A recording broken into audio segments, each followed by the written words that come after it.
So it's my pleasure to welcome you all to this webinar of the Global Observatory of Long-Term Care. I'm Adelina Comas Herrera, and I'll be introducing the observatory, and then we'll hand over to the actual webinar for today. So I'm very delighted to welcome and let you know a bit about the observatory. It's a platform for cross-national learning to improve and strengthen care systems, and it's part of the International Long-Term Care Policy Network. It's an online platform, and it aims to identify key shared challenges, learn from different countries to see how different countries and localities are addressing the long-term care challenges, share research evidence, and facilitate collaborations, and it's open to everyone. To engage with the Global Observatory of Long-Term Care, the best way is to become a member, which is free, and we'll put the link that you need for that on the chat. Once you join, you can join the different interest groups or suggest new ones, and that will enable you to find people with similar interests. You can also share relevant publications and events. We're always very happy to share information.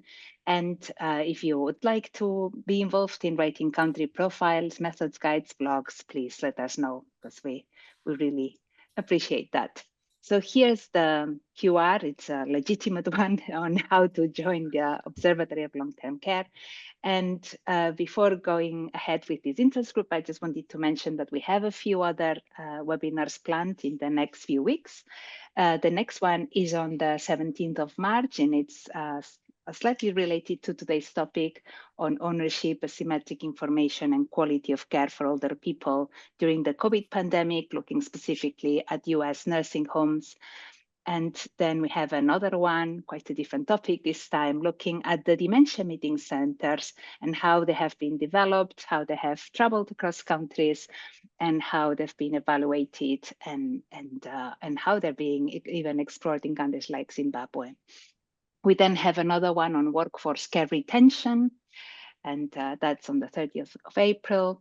We're going to have a webinar on the politics of living care migration, looking at Taiwan, Austria, and Germany on the 8th of May. And I think this last but not least, one from the quasi-experimental methods interest group, a webinar on estimating the cost of informal care with a novel two-stage approach to individual synthetic control. As you can see, there's a wide variety of topics. We're really delighted to have so many webinars planned. It really is a testament to all the people who are leading interest groups and their work in making this happen. And today is the first webinar of a new interest group, the Quality Improvement in Long-Term Care. We're really delighted to welcome you and very grateful to the steering team for getting us organized for this topic. And I'd like to now hand over to Belis, who's leading the group. Thank you very much. I will share my slides now. Okay, welcome to this special interest group on quality improvement in long-term care. We like to bridge science, policy, and practice about quality improvement in long-term care. We initiated this special interest group with a steering group. We like to organize different activities, and this steering group consists of Henk Nies, he's an endowed professor at Free University in Amsterdam. Cassandra Simons, she is a consultant on long-term care of the WHO organization, and as well as Stefania Linka, she's a technical officer. And I am Belis van den Berg. I am an expert on monitoring and impact in long-term care at Filans. Since this international audience is not very familiar with the Filans organization, I think it's nice to give a little introduction to this organization. Filans is a national center of expertise on long-term care and support in the Netherlands. And we are about with 200 employees with very different experiences on change management, knowledge management, and communications. And we provide a lot of knowledge and implementation science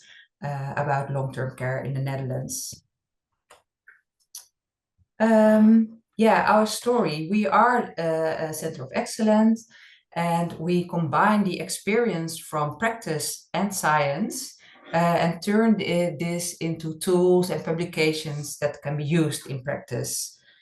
And in the last years, we conducted a lot of national implementation and innovation programs.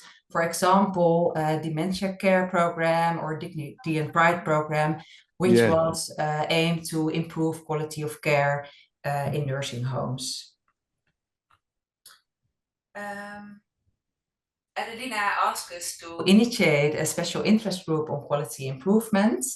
And I think this very much aligns with the aims and the work of the freelance organization. And why should we initiate a special interest group on quality improvement in long-term care? We think it's a very important issue because high quality of care is becoming increasingly challenging because of the rapidly aging populations, raising the care demands and increase workforce shortage, but also a movement towards more person-centered care, which focuses on the autonomy, dignity, and comfort, and also the meaningful relationships between clients and families and care workers. So this goes beyond the standardized approaches that are focused on like the standards and indicators of quality of care, but shifts towards a more learning-based and an adaptive and reflective approach of quality in long-term care. So with this special interest group, we aim to engage diverse stakeholders like academics, policymakers, care professionals, and to exchange our experiences and our knowledge, and to facilitate discussions and networking opportunities. And also want to develop a knowledge repository with best practices, articles, and also other innovative resources. And then we have like the concrete ambition to organize diverse webinars.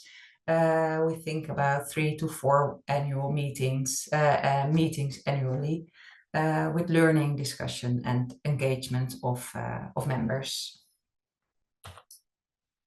As a steering group, we already had some discussion about relevant topics for these special interest groups. And we think about definitions and developmental stages of quality improvement in different countries, different quality frameworks, but also the topic of quality assurance and quality management. And in line with this, more the culture of learning and improvement, learning health systems, and also the digital infrastructure that is needed for quality improvement, like ICT platforms, but also the use of data and AI. And later on in this webinar, we will have a discussion about the organization of the special interest group and the member engagement. But first, I want to hand over to Cassandra and Stefania to talk about their report on promoting quality management in long-term care. Yeah, perfect. Thank you so much. Thank you, Bellis. Thank you, Adelina. Thank you, everyone, for joining us today. My name is Stefania Ilinka, and as Bellis said, I work as Technical Officer for Long-Term Care at the WHO Regional Office for Europe.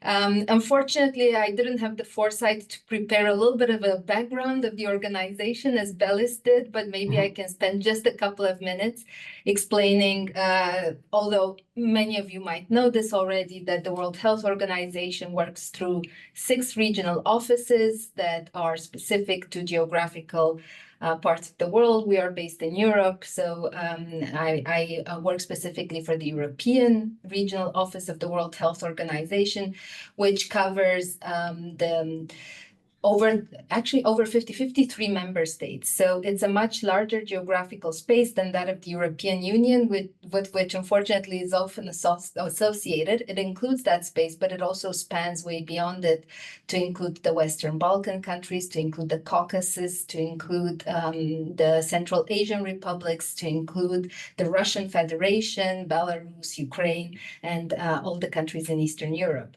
So this is our mandate to work primarily with all member states in this area on technical issues and policy relevant issues for the through the lens of the health sector primarily. Okay, I think that's it in terms of introduction. If I can ask you to move to the next slide, Bellis, but I'm happy to answer further questions if there are any around WHO's role in long-term care and the general portfolio of activities that we have ongoing now. So to the topic of today, quality management and long-term care. In a recent publication, I'm going to ask Cassandra to please post the link in the chat if she hasn't done so already. She's generally quicker than me with these things. We've proposed this definition for quality in long-term care. This is something that's very much being negotiated still at national level, at international level. But please read through and let us know what you think.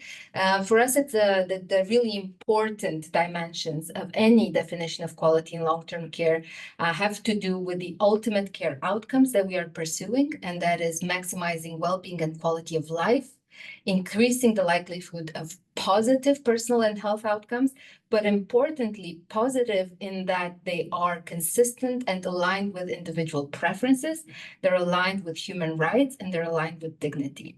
And maybe the most important part of this definition that I really want to emphasize here, that this should be the case both from the perspective of care users, but also from the perspectives of caregivers. And this is extremely important because in long-term care, as the little diagram on the right-hand side shows, we are not only dealing with quality of services, because long-term care is primarily and will remain primarily an activity that is provided informally, that is provided within families, within private spaces, within in the personal and community-based social networks.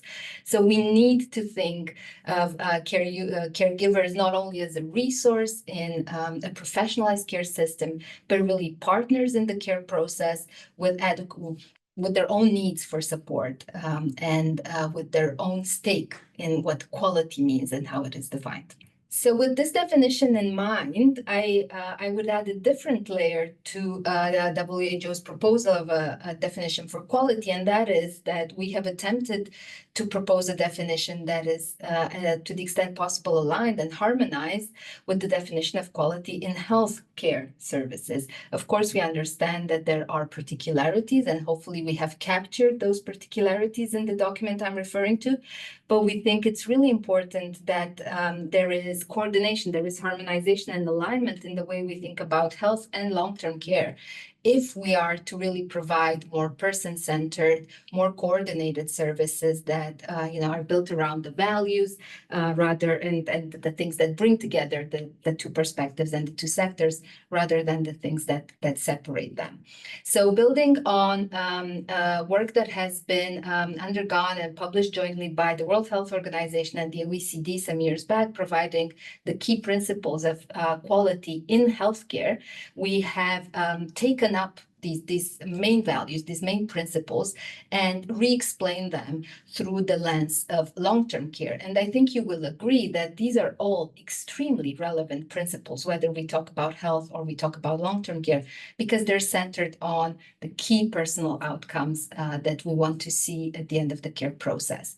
What has been added is the community orientation. And again, this is maybe not completely irrelevant from the perspective of healthcare. I would argue it is not, but we feel it is so much more essential to the provision of long-term care, and the community-based orientation should become a key value in the way we understand quality in long-term care.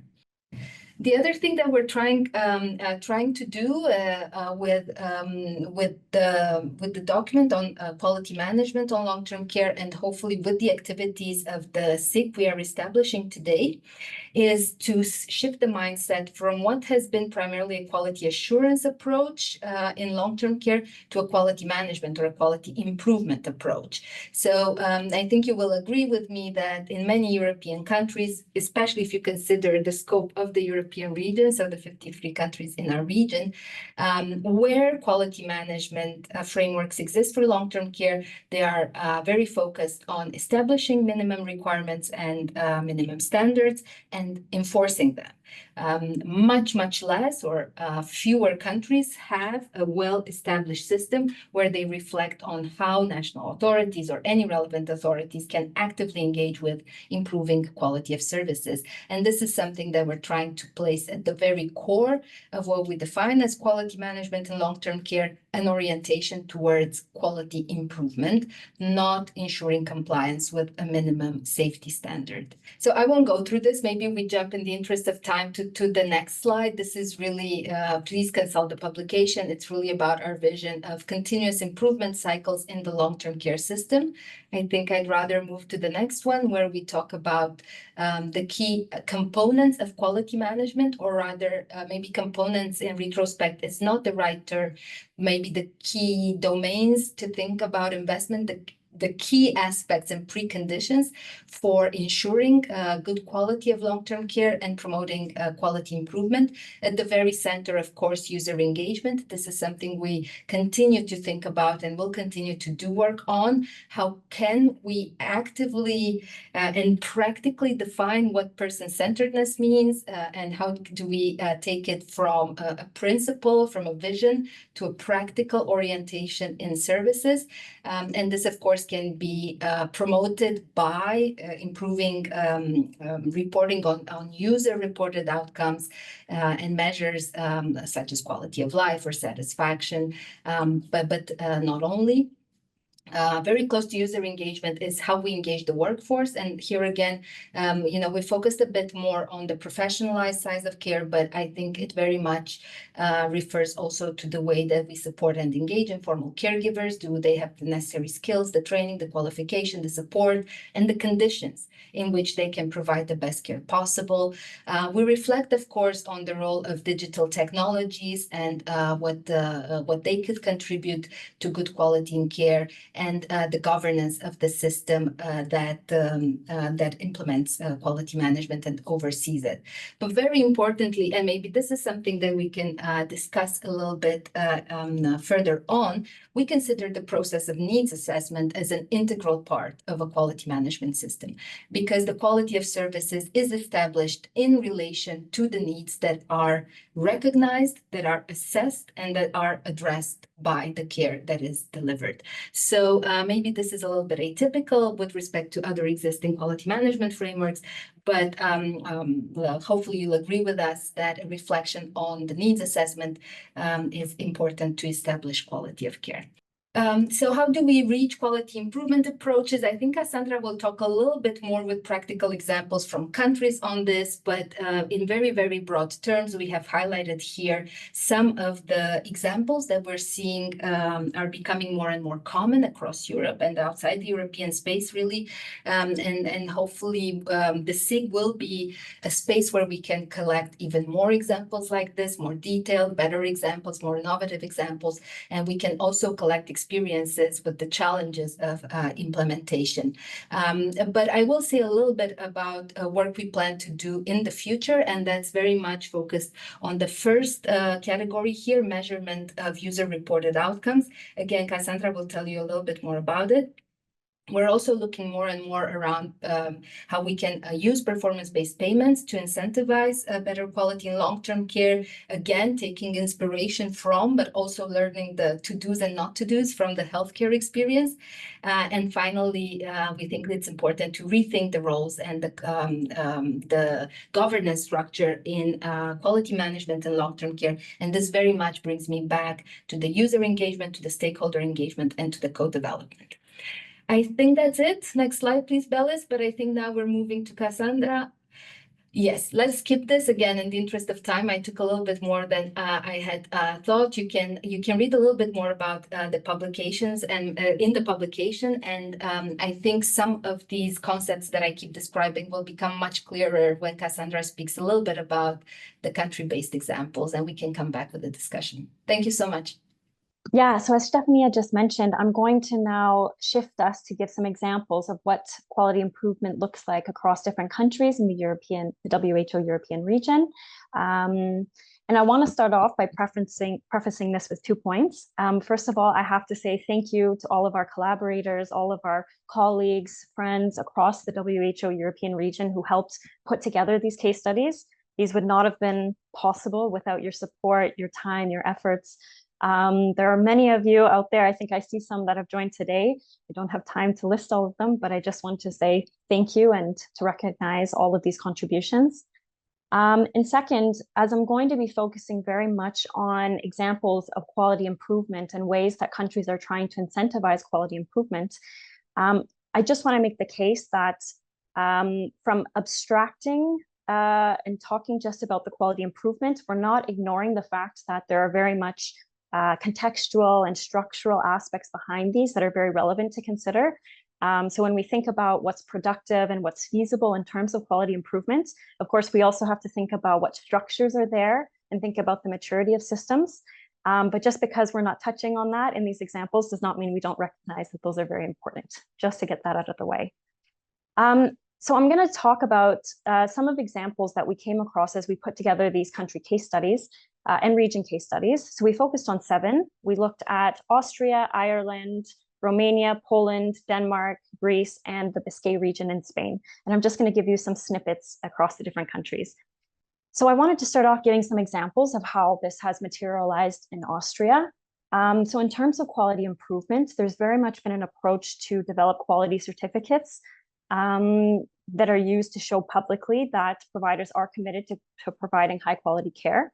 So for example, in the nursing and care home industry, what we found is that there's a voluntary national quality certificate that providers can request and have an external third-party organization basically assess them on their processes, how they are achieving quality, and then receive the certificate again as a show to the public and to potential clients that they are committed to providing a high level of quality. And there are quite some care homes that have been awarded the certificate. I can't remember off the top of my head, but it's close to 900 at this point. And similarly, so Austria is a very specific country in that 24-hour care is a very prominent part of the long-term care system. And a lot of this care is brokered between families and the 24-hour carers, often migrant workers, through these placement agencies. And so there's also a quality certificate available for placement agencies that again can apply to be externally assessed. And should they comply with the nationally set guidelines, they're awarded their certificate, again, as a show to the public that they are committed to providing the minimum standards of quality and above. And then again, what we found is that in many care homes, there are care satisfaction surveys being carried out, often just internally. And these tend to focus on aspects such as overall satisfaction with the services, satisfaction with different aspects of the care or different activities that are offered to residents and so on. So getting, as Stephanie had mentioned, at these user-reported outcomes or user-reported measurements.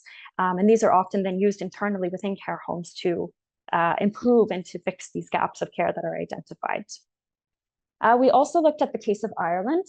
Ireland also has some good examples of how they are trying to incentivize improvements in quality in the residential care sector. So one of these ways is through publishing their inspection reports of residential providers. So HIQA, the Health Information and Quality Authority, who has oversight of quality assurance and quality monitoring of the long-term care sector, they regularly inspect residential care providers, and after the inspection, the inspectors write up a report on their findings from the inspection, and then these are published online. So again, being used as a mechanism to show to the public the level of quality or the level of non-compliance among some providers as a way to elicit user choice, but also to keep providers accountable and constantly working to improve their quality of care. HIQA also has an interesting program called the Thematic Quality Improvement Program, where they focus on certain areas of the care system that they feel could see improvements in the way that processes are carried out. And they then develop guidelines and tools that aim to drive improvements in these certain areas. And so what they do is they develop the guidelines, they develop tools such as a self-assessment and a quality improvement plan, and then they request that providers read through the guidelines, assess themselves as to where their practices are at in this area, and then to develop a quality improvement plan following that. And they're supporting throughout the process as then providers are working to improve in this area. So to give an example, as it's still a relatively new program, the first one that they looked at was on restrictive measures in residential care homes. So looking at physical restraints, but also chemical restraints and just general restraints within the area of the nursing home. And then finally, in Ireland, there was also a national nursing home experience survey carried out nationwide. So not so much at the service delivery level, but rather to inform policymaking to see where some of the gaps in experiences in nursing homes are. And again, they looked at things such as overall satisfaction with different components of care, such as transitioning into a nursing home, how easy that process was, how well informed residents were, but also their own experiences with caregivers and staff. And something I found interesting about this survey is that it was not only the residents themselves that were invited to participate, but also their informal carers and also their relatives. So then again, getting into this aspect that we're not just looking at quality from the perspective of individuals receiving services themselves, but also their family and caregivers. Romania is also another case study that we looked at. And there's been a lot of ongoing work in Romania to really shift to a quality improvement focus and quality management. And our colleagues at the World Bank were instrumental in collaborating with us on this case study. And so there's a lot of ongoing work to try to incentivize continuous improvements through both internal and external evaluations. So on the internal side, legislation currently dictates that providers should be carrying out an internal review or self-assessment every 3 years, where they look at the quality standards, they evaluate themselves as to how well they're meeting these standards, and then they identify the gaps and try to plan accordingly in the next years. In practice, this is not yet implemented, but it is a work in progress. And then on the external side of things, in terms of there is public reporting, or there is intended to be public reporting on quality. So the intention is that inspections carried out will be used to categorize providers into different quality classes based on data that's collected and used to estimate performance indicators. Again, getting at this idea of having some sort of public-facing image of what the quality by different providers is. Again, this is to be implemented in future. Just a last quick example then of how quality is being incentivized for improvement across countries. So actually in this case, we looked at Biscay at a region within Spain. And I think these are also some interesting examples. They start to diversify away from the examples I just gave you. So for example, in the region of Biscay, the government of Biscay aims to incentivize quality improvement through their procurement process. So more specifically, they use mandatory quality indicators that providers that are procured are required to regularly report on, and they also build in quality criteria into these procurement contracts. The government of Biscay also recently developed a personalized care model for cohabitation units. These are basically smaller centers, person-centered models, assisted living style models, basically. And together then with the Basque Quality Agency, they've developed tools, so a self-assessment sort of approach where providers then can self-evaluate themselves and kind of judge how closely they're aligning with this personalized care model. And then finally, the government of Biscay also annually awards prizes to different LTC providers whom they think are providing good person-centered care. So this was just to give you a bit of an overview, snippets of how quality is being incentivized for improvement across different countries and regions within the European region. But I wanted to shift a little bit just to talk about the Health IQ project, where we are trying to operationalize then this conceptual way of thinking in practice through the Health IQ project. And so the Health IQ project is broader speaking than just long-term care. It's looking at the quality of care in the overall healthcare system in Greece. And long-term care is just a small component of it. But the way that we've been operationalizing this structured way of thinking is by, first of all, trying to understand what the current structure of quality management in Greece is. And we've been trying to do this through a series of activities. So this started off earlier last year, where we carried out the state of long-term care assessment. It was a bit broader than just quality management itself. It looked at the overall long-term care system, but quality was also one part of that. And from there, we've been carrying out a series of activities, including review of standards, review of legislation, and having expert interviews to try to understand what does the quality management system in Greece look like, and where are these gaps in terms of standards, quality assurance, and then quality improvement incentives. And then from there, trying to fill some of these gaps or try to contribute to building capacity to fill these gaps. Just to say that there is a lot of ongoing work and a lot of ambition in Greece to not just strengthen quality and long-term care, but also the overall long-term care system. So there's currently the development of a national strategic framework for long-term care that's being led by the Ministry of Social Cohesion and Family Affairs, also in collaboration with other ministries that have a piece in the puzzle of long-term care. But there's also the National Strategy for Quality of Care and Patient Safety for Greece, which was recently launched in collaboration between the WHO Athens office and the Ministry of Health, which is also aiming to improve health outcomes, patient safety, and public trust, including long-term care. And so we've got a series of activities that have been ongoing and are continuing over the next year that have been trying to put this framework into practice and to try to build capacity to strengthen quality management for long-term care. So between reviewing and proposing quality indicators, some of which will be piloted this year, but also strengthening capacity building and cross-sectoral collaboration, particularly looking at data infrastructure and data collection. So looking at how we can try to help put some of these structures in place that can collect information and data to measure and monitor progress and quality. And then finally, looking at what sort of recommendations are needed then to improve and update the current standards and quality assurance practices and quality improvement initiatives across the different long-term care settings. So I just wanted to end on this. So I've presented some of the practices of quality improvement that we've seen across European countries and regions. But the ambition is very much that this is a continuous process, and then we continue to look throughout Europe at how countries are structuring quality management and quality improvement. So the ambition is that there will be more country case studies published this year. So I wanted then with this opportunity to welcome any sort of interest that there may be throughout the group to connect with us. Anyone might be a national expert on quality management. We'd really like to get in touch with you and exchange insights, best practices, and experiences. And if you are potentially interested in collaborating with us on a country or regional case study, we'd be very happy to hear from you. So I've put a QR code there. If you're interested, please feel free to get in contact. We'd love to chat with you. So that's it from my side then for the presentation. Very interesting start of this idea, I think, this conceptual thinking about quality improvement, and also these examples of quality improvement methods and initiatives across these different countries.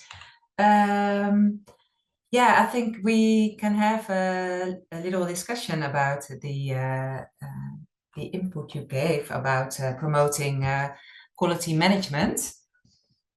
Cassandra. Yeah. So I guess we could start off though by just asking if there are any questions, any comments, or anything from any participants in relation to the conceptual framework we've presented or any of the case studies.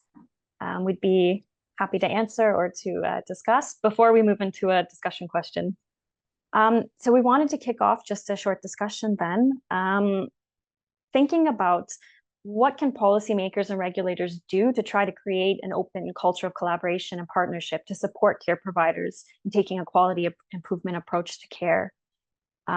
So we very much have heard before about how it's really important to create this open culture and this kind of open relationship where, you know, policymakers and regulators can have this open communication and to support care providers rather than taking a very punitive sort of approach to ensuring quality.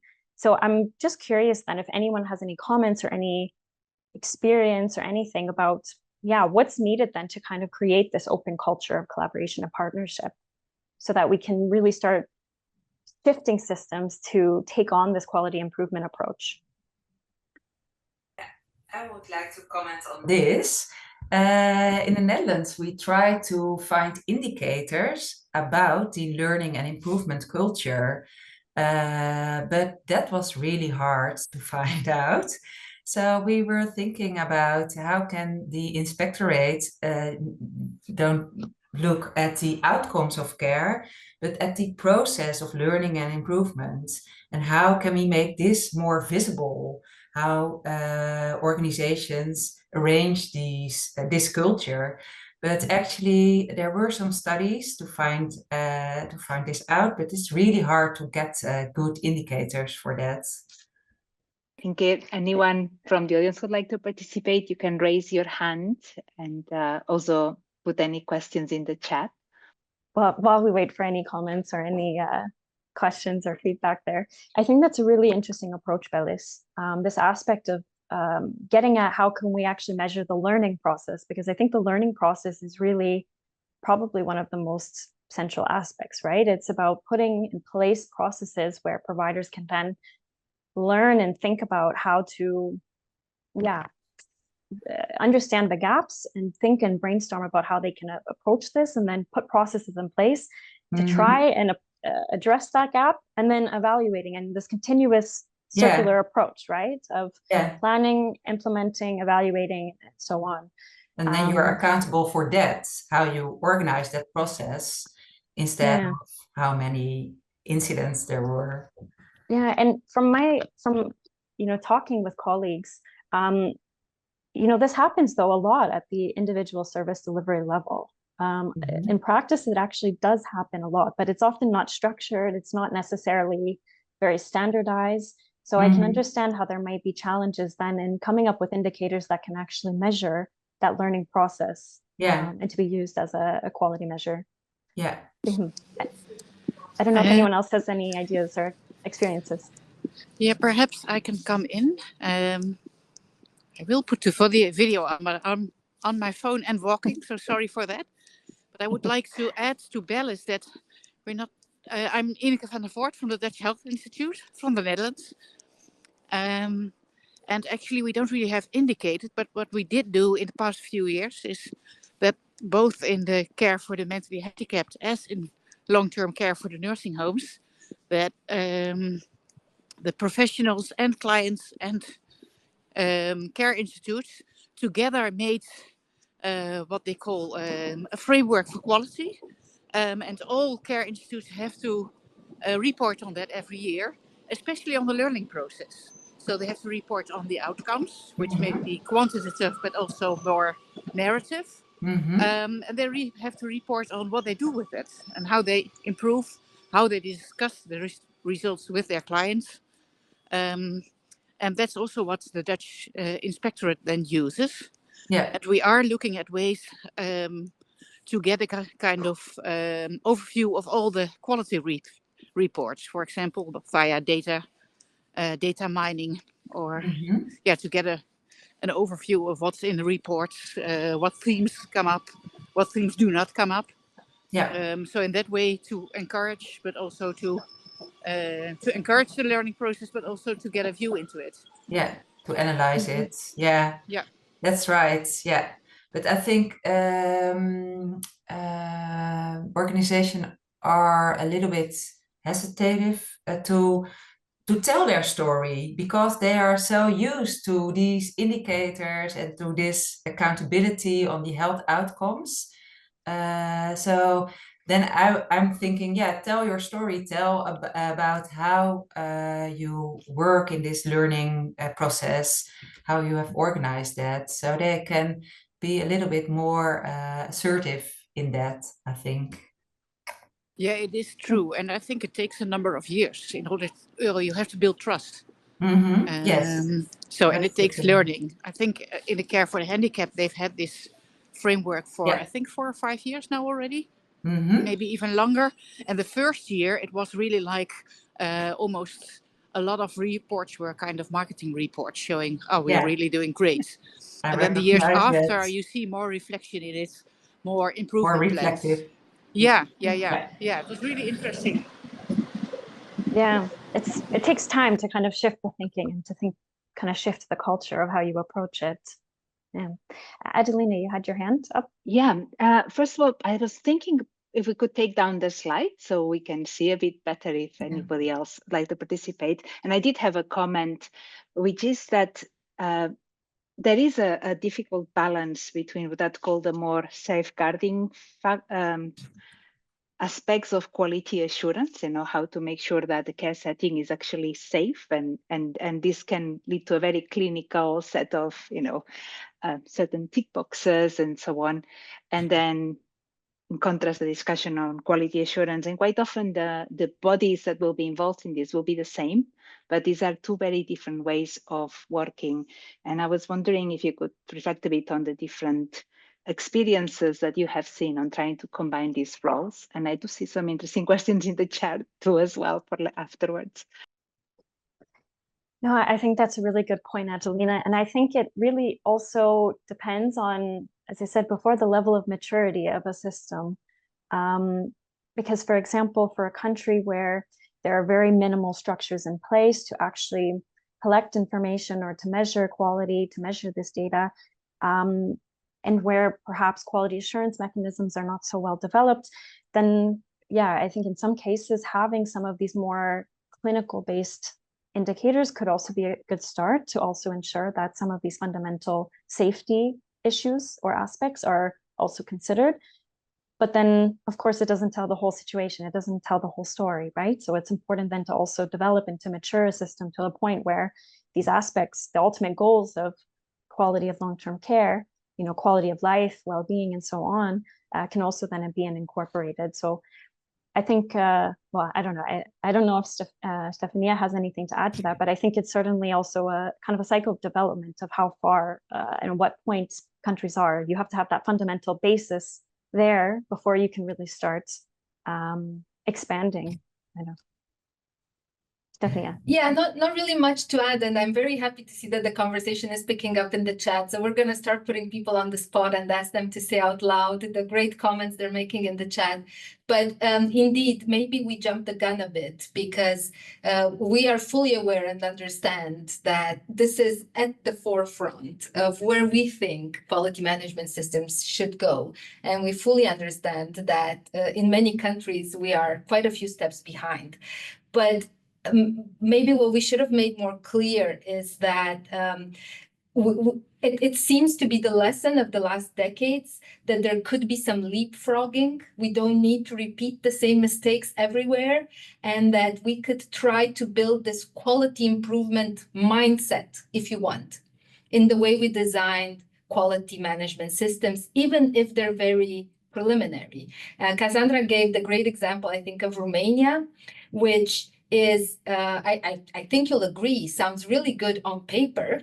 It's very much in the process of being implemented. It does not really reflect the reality on the ground. It does not, but it also, is a huge step forward with respect to where we were only 2 or 3 years ago, when there practically were very minimal, if any, mandatory requirements, almost no consideration of the fact that it takes investment to see quality, that you need to adjust the processes, governance, financing, and you need to talk to providers to understand what's holding them back. So already, this mindset change in the way the quality management system is set up, I think is making a difference, and over the next decades will make a serious difference. But there's an interesting question that maybe we can pick up in the chat from Slovakia about whether this applies to private and public providers. And I think just based on examples that we discussed so far, it's an interesting point to pick up on, because we see that in some countries where there are quality standards and requirements, they're not applied to all providers. And this is something that we're really trying to push against, and to make the case that people in long-term care settings, whether it's their own homes or whether it's facilities, can be very vulnerable to all kinds of abuse and maltreatment. So it's really important that there are no gaps in the minimum protections in long-term care. But we still see that in a few countries. Iveta, do you maybe want to come in and tell us a little bit about the situation in Slovakia? And I wonder if other people can share from their own country's experiences if these distinctions between private and public provision still persist. Good afternoon, everybody. Good afternoon. Thank you very much for those presentations and informations. Yes, our Chamber of Caregivers in Slovakia does its best on behalf of informal carers and carers in general. And this public and private sector it's about 20 years already.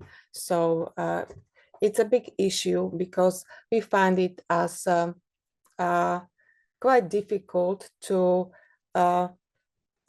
advocate for informal, not for private carers and private employees, because it's not possible to have a tripartite. Do you know what is tripartite?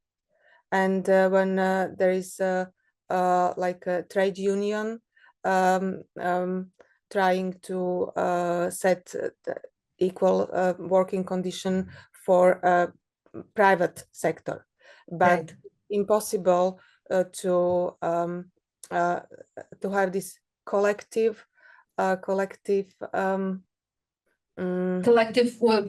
labor agreements, I think you mean. Yes. That's what I'm trying to say. So we were told that it's impossible to do it general for private sector.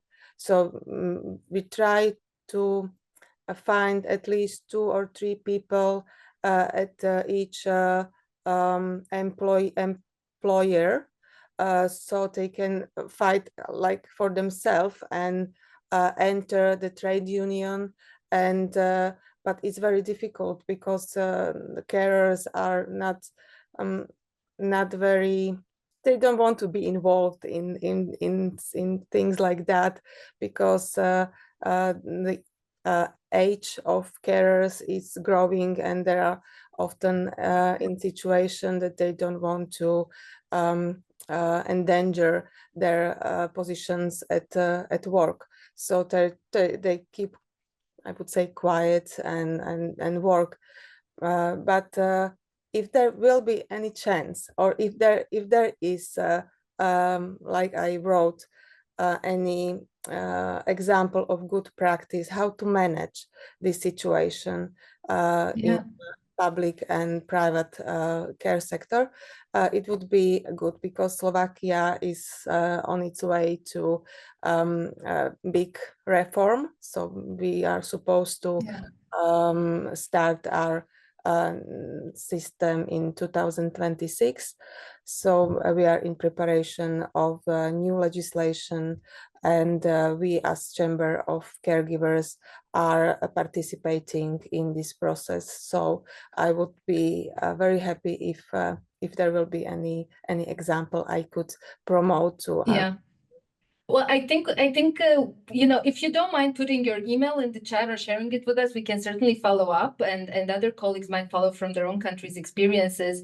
But I don't know, my quick reflection is I can think already of a few countries, some of which were mentioned already by Cassandra, but Ireland struggles to some extent with different standards between private and public providers of care, especially in facility-based care. Greece is also in a situation where quality requirements and approaches are not strictly enforced for private providers. But if I pick up on what you said specifically, I think it's more about the workforce and professionalization and working conditions, which might go a little bit beyond what we're trying to capture with the quality. But I think it does make the point that there is no good quality if you do not have a stable, well-trained, supported workforce. So this is why we also identify it as one of the main components. So I take everything you say as a really, really important pillar of what we mean by quality. And I don't know if anyone in the group wants to comment on the collective representation and labor unions and labor rights in the long-term care sector. Adelina, do you want to jump in? Maybe there's someone else. Please raise your hands. I mean, just an answer to say that there's a very big differences between countries in the role of the unions in the sector. In some countries, this is a sector that's not very unionized, and sometimes it's also falling like in between different labor classifications, and that makes their representation very difficult. But it's definitely a partner that needs to be involved, and it is also very clear that any process of quality improvement requires better working conditions for the carers, and without that, it's almost like a necessary condition for any real improvements in quality of care, in my view. If I may also say, I also see the connection though with, you know, protecting care workers that work for private providers. It's also important that they feel protected and safe in their roles, that they feel that they can speak out when things are not, you know, if their conditions are not up to standards, or if they're having issues, or if they, you know, if something does happen in the workplace, abuse is happening or something, they need to feel protected enough to be able to report these things. And that does have a very clear connection to quality in long-term care, right? There needs to be, this protection and these mechanisms that allow care workers to report when things are not following the standards. So I see the connection there. I think that's something that's also very important. I don't have the answers necessarily how to, any clear examples on the spot, but yeah, it's important. Yeah, and definitely let's stay in touch, Iveta. So not to take too much space from today's webinar, but I think that is a topic in itself that deserves a lot of attention. And I'm sure you'll find in the Global Observatory database of experts, a lot of people who are focused on workforce issues and who might be even better, resources than we are here.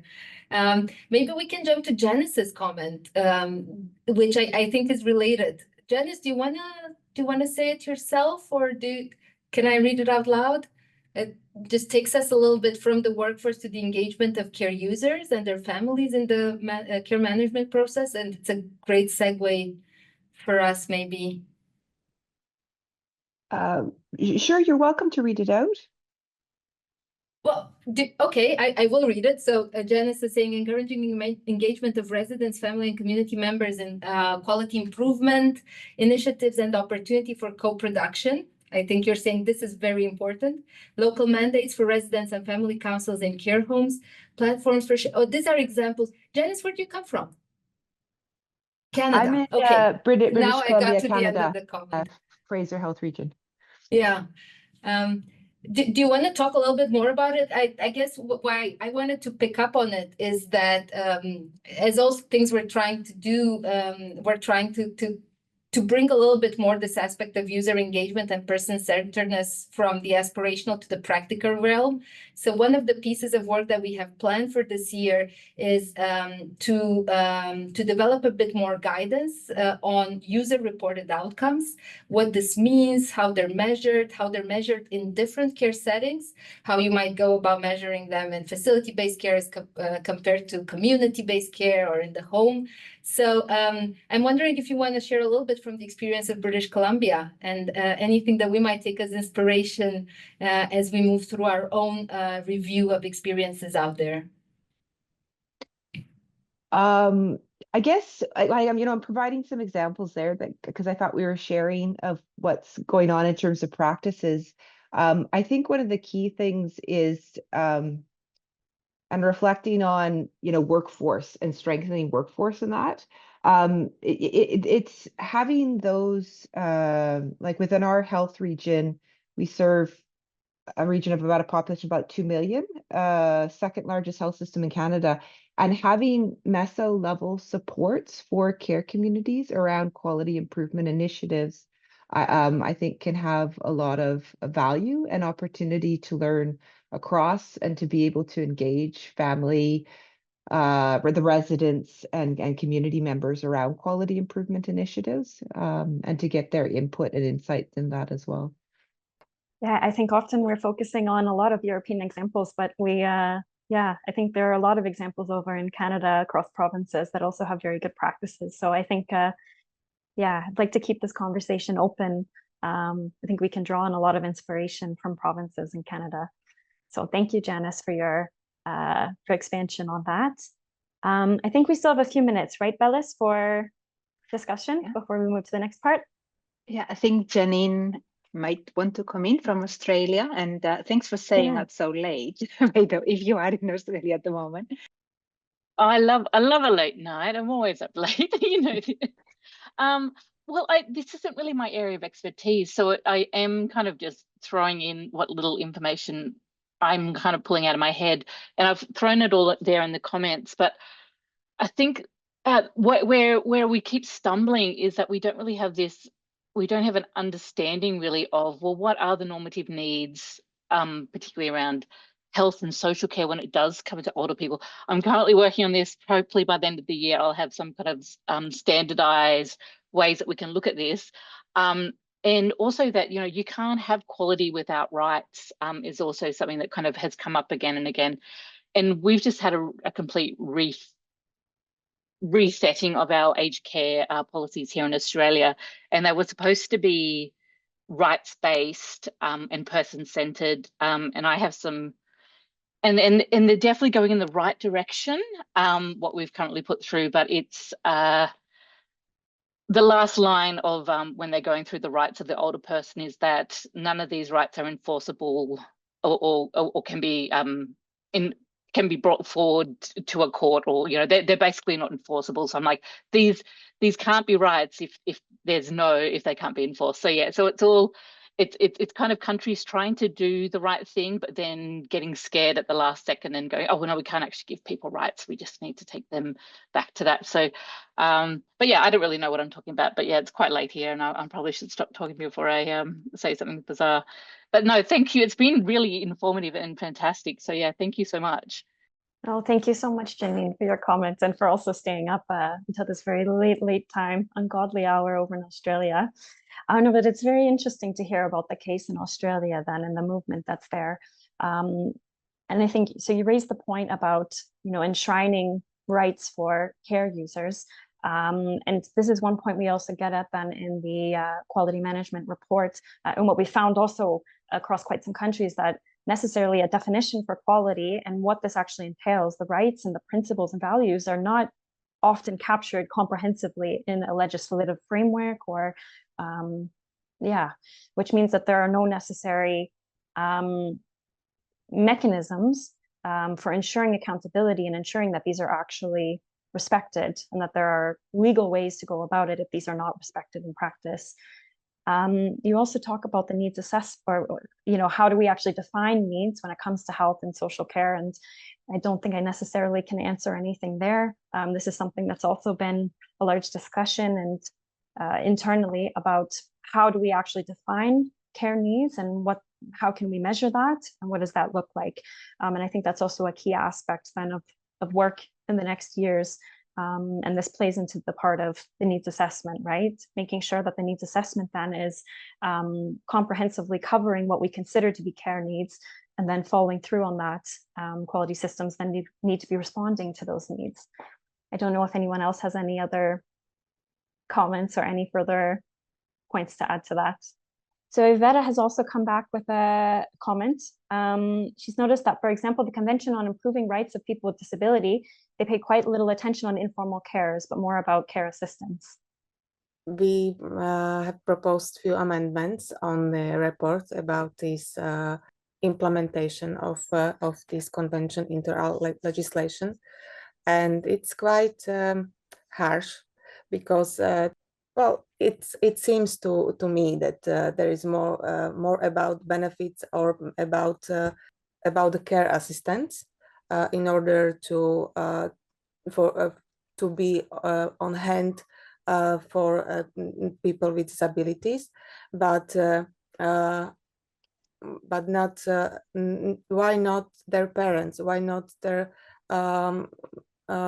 relatives who cares for those people, and who are actually in Slovakia, a family member can't be a care assistant, personal assistant.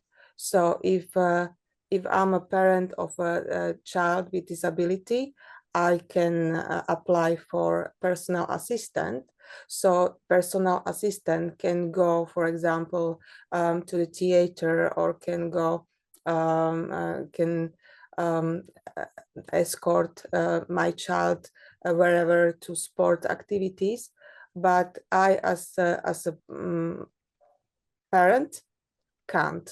So it doesn't make sense. It's something which perhaps if you could just, you know, to make a slash between a personal assistant and informal carers, so the government will take equally those roles, even though I understand that care assistants should be there to help parents work or you know, live their own life also, but there shouldn't be like a I think there's a point of clarification indeed, that in most of the discussion that we've had here, maybe we have not been very clear. We are indeed talking of long-term care primarily for older people, which tend to be separate systems, separate services, legislated differently from support for people with disabilities of all ages. This is just the reality of how service provision is set up in Europe.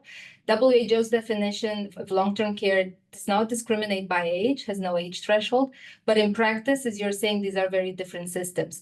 Now, whether that's desirable or not and how different countries address it, I think is outside the scope of what we can discuss today. And also, you know, WHO has no specific guidance on this that I could, you know, or any of us could formally recommend. I guess, again, if you come back with an email, we'd be very happy to follow up on the more specific topic. But just to keep things closer to the topic that we were trying to address, I would avoid going into detail on that specific question. And maybe Cassandra, how much time do we still have? Maybe we can ask a few questions of the audience if there's still 5 minutes or so. Yeah, still 5 minutes. Yeah. Yeah. Okay. Because there are a few. So I mentioned already that we're planning some work on user-reported outcomes. And again, I take this chance. Please get in touch with us if this is something you're interested in, or if it's something you're willing to contribute to as an expert. But we're also looking at covering a little bit more in detail, something more like a mapping of what approaches, measures, and initiatives are being taken in Europe and can be considered good practices in terms of quality management in community-based and home-based care settings. So we find that while you know, there's still a lot of work to do on facility-based care and how we measure quality and manage quality there, it seems that the gaps are even more pronounced, and some countries to this day in Europe lack any kind of explicit regulation for community-based and home-based care. So maybe we take this opportunity to also ask you if you have an interest to work with our special interest group specifically on strengthening capacity understanding, mapping of initiatives on community-based care. Cassandra is coordinating work on this specific topic in our WHO team, and I'm sure she'll be happy to hear from you. But also, you know, maybe we can have a bit of a commentary here if you consider this to be an important priority, or rather, if you think there are other important aspects in quality management for long-term care, and I should say long-term care for older people, that you think we haven't touched upon today, but you think should be at the core of what the special interest group could be doing, but also should be more reflected in WHO's own work with countries. So please take a chance to write something in the chat or just say a few words. Thank you. Yeah, I think this is a nice announcement for the special interest group to have some more ideas about important topics that we can address. Yeah, is there a final question? And otherwise we go to the last part. Oh, there's somebody.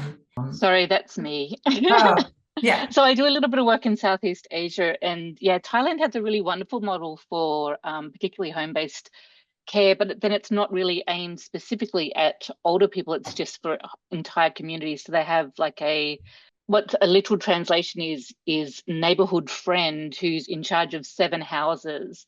and they kind of prescribe where people go. So if someone's sick, they're like, oh, well, you need to go see the doctor, and they'll arrange that. Or, oh, you've just had a new baby, we'll arrange someone to come in and, you know, cook you some meals and things. So it's kind of this real community-based thing, but it's again, it's a volunteer position. And I can see it really falling down over the next couple of years as those, you know, typically female working age people move out of community and start working, and it tends to be working overseas. So, but it's such a, when you see it in action, it is such a wonderful thing. But I just don't really know if it's really transferable or how sustainable it really is. I think that's a really interesting example. I mean, I think there are also a lot of examples, kind of these more community, you know, caring community style examples across a lot of European countries. And I think it's good to encourage and support these kind of measures as well, because it's not, well, of course, it helps to meet gaps in care needs, but it also creates this sort of solidarity or community feeling, right? So I think it's also a question then of how to support these kinds of approaches and these models while not backing off from the responsibility of states to still invest and to make sure that there are formal services, very structured processes in place that can meet care needs as well. But I think that's a very interesting example, and I look forward to the special interest group where we can collect these kinds of examples and keep them in mind. I think we can draw on a lot of inspiration across different regions. Yeah, I think so. There was another comment about the use of data to better understand quality. I think that's also an important question. Actually, the last part of this webinar we like to use to talk about the special interest group, and I have some slides to present as well. So the question is, how can we make this SIG a vibrant community? And actually, I wanted to show you that on the website of the Global Observatory, there is a webpage for this SIG. And we already have more than 70 members in this special interest group from more than 50 countries. So that's very interesting. I don't know if everybody who is attending this webinar is already a member of the special interest group. Otherwise, I would encourage you to be a member. And in preparation of this webinar, we sent a survey to inventorize the interest of the special interest group members, how to what kind of activities they are interested to. We only have 8 respondents right now, but we would like to ask you to fill out this survey afterwards, so we can find out what are the activities you are most interested in. And now maybe we can have a little discussion about these different activities of the special interest group. So as we told you, we are aiming at facilitating the discussion as we did today and exchanging practical experiences about quality improvement in long-term care, and also to provide networking opportunities. And we are looking at now ways in which we can make exchange more easily. So we can have these online meetings, we can have like LinkedIn chats, or see each other on conferences. But maybe you have ideas about how we can make exchange more easy. If anyone has some ideas or want to comment on this, that would be great. Also, we like to make a repository. There is already a repository on the webpage where we can share articles, materials, other inspirational practices. On the pages of the members, you can put your publications on it, but maybe you can share these very interesting publications with us, and you can contact us. I will present the email address to which you can send these materials. And then in the steering group, we were talking about the glossary, and we were talking about it today as well, about definitions. What do we mean with quality? What kind of definitions do we use for quality? And how can we develop a shared language to reduce the ambiguity in terms of definitions as we speak about quality improvement? So if you have definitions regarding quality from your context and background, yeah, please share this with us as well. And then other activity we were talking about are blog posts. Maybe you are willing to write a blog, maybe about some new articles or publications you made, to just give a small idea about why this publication is so important for quality improvement in long-term care. And maybe we can start discussion or opinions in blog posts. If you have other ideas about this, please let us know. And then also in the survey, some people shared that they were interested in shared maybe research projects, or as Cassandra told, about case or country studies to participate in. And then I think it's important to also think about maybe funding resources and other resources and how we can organize this. So yeah, this is just some ideas about activities we can facilitate from the special interest group. Yeah, maybe there's someone who wants to comment on this or share some ideas to make this a nice community. Oh, Adelina put the email address in the chat. Yeah, so please send your publications to this email address. And another thing we can do is, if anyone, we cannot give the email addresses of the members without their permission, but if we can share surveys, we can also share messages to the group as long as they're relevant. So you can use the email address just to get in touch with anything.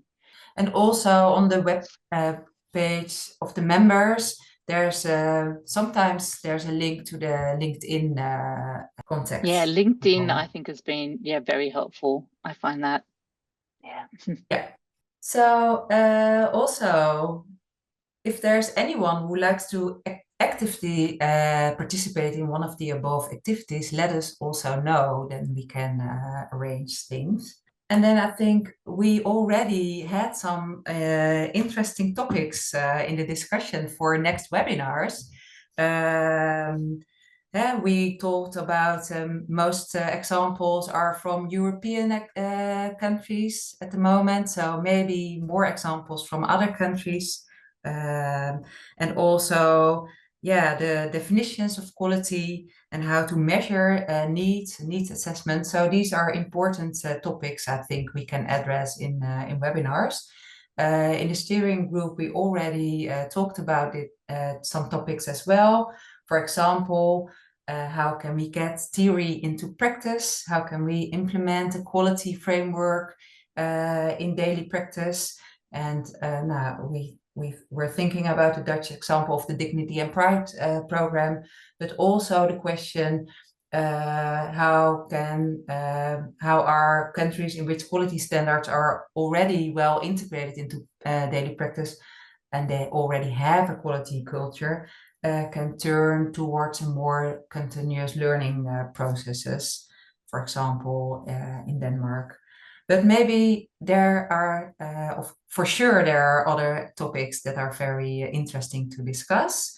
So if you have any ideas about topics, please let us know as well. Then we can contact you. Or if you have a topic you want to present about, let us know. So actually, I think, yeah, maybe there are some comments. There's one comment. I wonder what is the role of the national coordinators in this? I think that's a question for the WHO. So Iveta, I'm not sure in what context you mean national coordinators. Yes, I mean national coordinators for implementation of European care strategy. Like each European country was supposed to nominate and a national coordinator, and they were in June last year supposed to provide a report about the implementation of care strategy. And in connection to the quality of long-term care, if there is any any association between national coordinators and the quality of care. No, not directly, but there are colleagues from the European Commission online who might want to give you more details, and the reports are online, they're published, they're available, so this information exists already. Everyone is welcome to this interest group, but this is not a formal body that oversees in any way quality management and long-term care in Europe. This is a group of independent experts with very different backgrounds, and we want to keep it that way. To have an independent advisory, evidence-based and experience-sharing role without affiliating specifically with the processes of any one organization. This is also why we're not restricting it to the European space. I think because us and VLANS, we're based in Europe, we know better this region. There is an underlying current that emphasizes European experiences, but we're very, very happy to have voices from Australia, from Canada, from all over the world. And Adelina and the GOLTC network of truly global experts, I think, can help us a lot in that. I don't know if colleagues from the Commission want to say anything else, but I think from my side, these are parallel processes, and wherever they intersect and can help each other, it's great. But this is not the main objective or the goal or the structure we work under. Adelina, I don't know, do you want to say more or? Yeah, this is not meant to replace any of the official channels of the European Care Strategy. And as Stefania was saying, this is a global observatory of long-term care, and it's a network for practitioners, for researchers, for policymakers, and very much an open forum for discussion. And I saw that Jenny Sorensen has put in a link. I wanted to say as well that one thing we can also discuss is whether there may be members who would like to, from other parts of the world, who'd like to also suggest more topics and so on. I think we have Belis, I think you shared the link to the survey. I was thinking we could also include it in the chat and perhaps in the group's webpage, and it'd be great to have more suggestions from also non-European countries for the future webinars. We will share, I think, we will discuss whether we can share the presentation, but I think that might be possible. And there the QR code is in it as well. Just put your ideas and your suggestions in the chat, then we can take that with us. And if there are no other comments or questions further, then I think we can close this webinar. And I really like all your active contributions and the contributions of Cassandra and Stefania. Very interesting presentation about your report. And we will announce you about further activities on the SIG.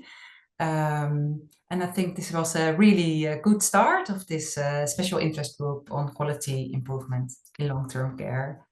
Thank you very much.